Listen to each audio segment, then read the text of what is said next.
Hey everybody, my name is Corey Windler, and this is my introduction video to EDL 853, Module 1. A little bit about me. As you can see, I love hunting, love bird hunting, pheasant hunting, quail hunting, big time. So whenever I get a chance during the winter time, I love to go. I also enjoy deer hunting, bow hunting mostly. Every once in a while I'll get the rifle out and do a little bit of that. I love to go hunting with my kids.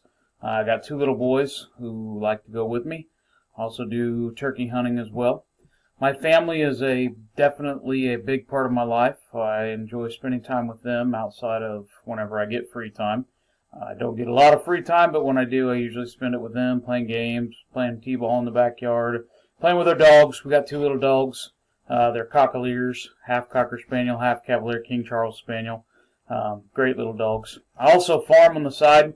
I help my mother-in-law and father-in-law, and I farm about 300 acres of my own as well.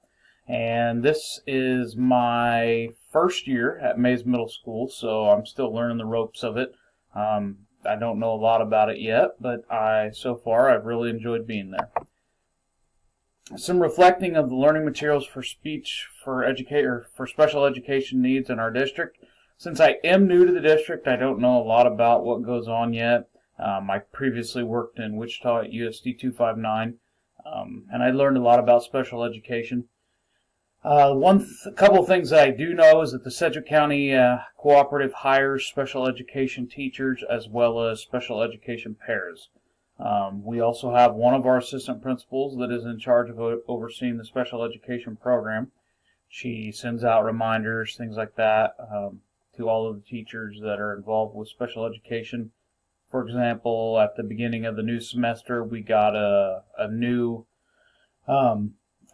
email reminding us to go back over our IEPs and double check everything and make sure that we're in compliance with everything in those.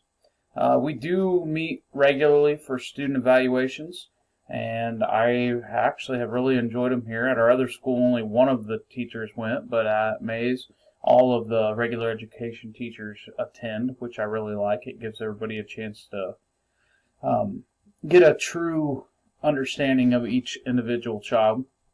In my opinion, I think so far, from what I've seen, Mays has done a very, very good job of taking care of their students.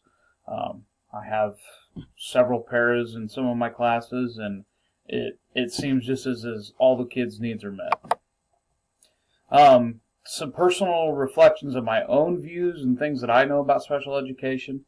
I have taught some CWC classes in the past. I haven't taught a lot of them, but I currently have several of them this year, so I'm definitely learning a little bit more about special ed. One of my biggest things is I try to treat students all the same with as few modifications and as possible. I feel like if you get into a lot of that, the kids know that they're different, and a lot of them just want to be treated the same. So that's kind of what I try to do. Like I said, I usually try to read over all the IEPs at the beginning of the school year and refer back to them as needed. I know that there's things that come up throughout the year that we have to go back and look at and double check, and just a good reminder to always go back and look at those things.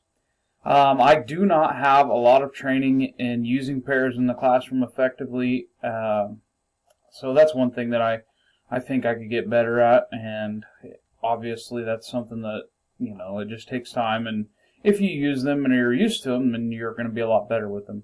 That's something I feel like I could ask the other teachers around. I have a teacher next to me that's very skilled in that area. And the last one, just try and do what's right. I mean, if you read what you're supposed to do and stay within compliance, there's really no reason that you shouldn't do well in this. My plan to help improve improve student achievement is obviously taking this class. If it wasn't for this class, I probably wouldn't learn hardly any more about special education. It's not something that I'm really that interested in, but obviously as an administrator, it's something that we have to know about. Another thing is I just have to ask questions. I know that if I don't ask questions, then I'm not going to learn anything. Obviously, like all things in life, our own learning is up to us, nobody else. If there's one thing that I would like to see a little bit different, and that's the use of subject-specific pairs to the cooperative in the district. I have noticed that, and I think it's just part of it, that sometimes being a math teacher, that it's kind of hard sometimes to find pairs that really understand mathematics. So that's kind of one thing that I would like to see, one improvement that I've noticed in the short 6 months that I've been here. Another thing, like I said before, I like to treat all students the same. Make no excuses. If you start making excuses for them, they'll make excuses for themselves. So I try to keep it to where they're all the same. That comes from my coaching background. I used to coach quite a bit, and growing up on a farm, you have no excuses. You get the job done no matter what. So it's kind of my philosophy. I'd also like to learn a little bit more about special ed through reading. You can always improve by reading things, and I hope that I can learn a little bit more as we go throughout this class.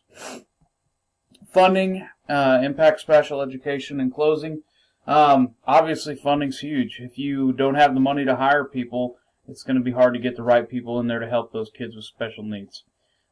It's also a huge factor in getting people to training so that they can better understand ways to help facilitate and train our students, basically. If we can't train our adults, how can we train our students effectively? It's also important to giving them appropriate services. If we don't have funding, it's going to be hard to meet their needs. Obviously, some of them have certain things on their IEPs that we cannot match unless we have funds to take care of those things. So in closing, I guess the most important thing for me is just to keep an open mind throughout this class, and hopefully I get to know a bunch of people and learn from them. Have a good one.